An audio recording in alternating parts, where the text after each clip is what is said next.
Rohit Sharma white ball ఫార్మాట్లో టీమిండియాకు దొరికిన వజ్రం. ఆటగాడిగానే కాదు, కెప్టెన్గానూ తనదైన ముద్ర వేశాడు. ఇంకా వేస్తూనే ఉన్నాడు. రోహిత్కు ముందు, రోహిత్కు తర్వాత అనుకునేలా హిట్మ్యాన్ వ్యూహాలు అమలవుతున్నాయి. స్వయంగా తనే బాధ్యత తీసుకుని ఆడుతున్నాడు. రోహిత్ రేంజ్ ఎలా ఉందో గణాంకాలే అందుకు ఉదాహరణగా నిలుస్తున్నాయి. హిట్మ్యాన్ పగ్గాలందుకున్నాక వన్డేల్లో భారత బ్యాటర్స్, బౌలర్ల ప్రదర్శన అదురుస్ అనుకునేలా ఉంది. ఐసీసీ పరిమిత ఓవర్ల మ్యాచ్ల్లో రోహిత్ సారథ్యంలో భారత జట్టు 27 విజయాలు సాధించింది.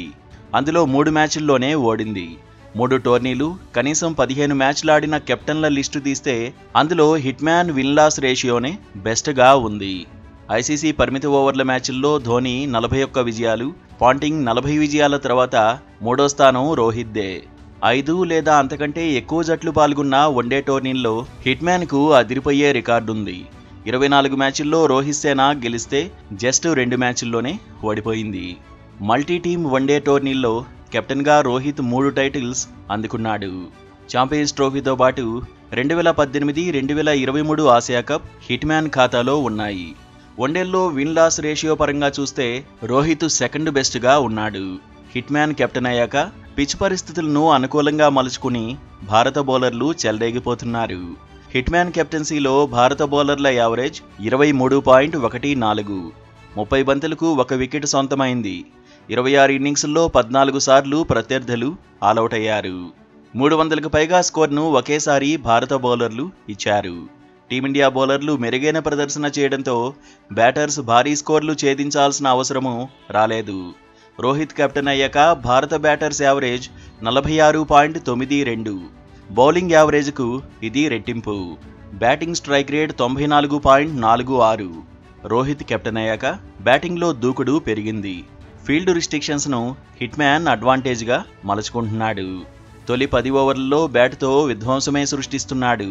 చేజింగ్లోనూ ఈ రకమైన అప్రోచ్ ఉపయోగపడుతోంది. ఫిబ్రవరి 2022 నుంచి రోహిత్ ఫుల్ టైమ్ కెప్టెన్గా ఉంటున్నాడు. అప్పటి నుంచి ఓవర్కు భారత్ 5.87 చొప్పున పరుగులు సాధించింది. ఇతర టాప్ 5 జట్ల సగటు 5.39 మాత్రమే. తొలి 10 ఓవర్లలో ఇతర టాప్ జట్ల కంటే భారత్ 5 పరుగులు ఎక్కువే చేసిందని గణాంకాలు చెబుతున్నాయి. కెప్టెన్సీ తీసుకోకముందు రోహిత్ స్ట్రైక్ రేట్ 69.87, యావరేజ్ 36.94. చివరి 3 సంవత్సరాల్లో హిట్మ్యాన్ 1292 పరుగులు సాధించాడు.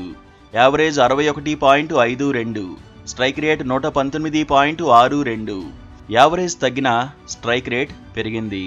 మైల్ స్టోన్స్ పట్టించుకోకుండా టీం ప్రయోజనాలే లక్ష్యంగా రోహిత్ ఆట తీరు ఉంది.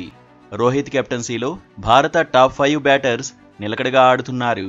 ఓపెనర్లుగా హిట్మ్యాన్, శుభ్మన్ గిల్ ఎరగదీస్తున్నారు. టీమిండియా విజయాల్లో కీలకంగా నిలుస్తున్నారు. రోహిత్, గిల్, కోహ్లీ, శ్రేయస్, రాహుల్ ఈ 5గురు కలిసి ఆడిన మ్యాచ్లు 21. అందులో 18 మ్యాచ్ల్లో టీమిండియా విజయం సాధించింది. 5గురిలో 4 యావరేజ్ 50కి పైనే ఉంది. బ్యాటింగ్ అప్రోచ్ను మార్చేసిన టీమిండియా కెప్టెన్ రోహిత్ సంథింగ్ స్పెషల్గా నిలుస్తున్నాడు. కెప్టెన్గా సంచలనాలకు కేర్ ఆఫ్ అనిపించుకుంటున్నాడు.